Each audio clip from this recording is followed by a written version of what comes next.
Tu viską žinojai. Žinojai, ką pasakyti, kad susviruočiau. Žinojai, kaip nulenkti mano valią ne jėga, o žodžiais, saldžiom frazėm, tariamo rūpesčiu. Tu viską pasiekei, nes pažinojai mane geriau nei aš pats save. Ir panaudojai tai. Aš tau pasakau apie savo baimės, o tu jas taikiai.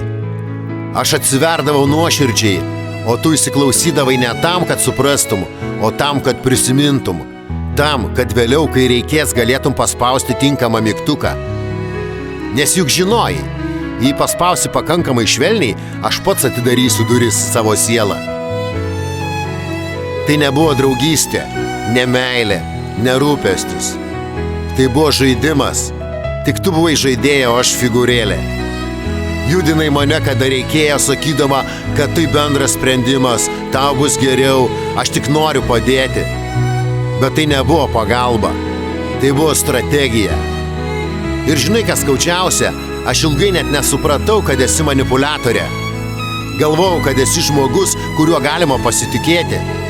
O iš tikrųjų, tu tiesiog kantriai lipdei mane pagal savo naudą.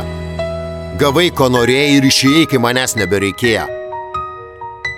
Niekada nebuvo tikros meilės, nes tai nėra meilė, tai kontrolė.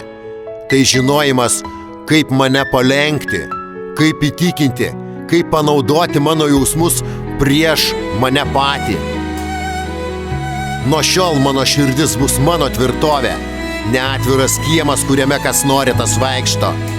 Nes vienas dalykas, kurio niekas neturi teisės imti, tai mano pasirinkimas būti savimi. Real Dreams.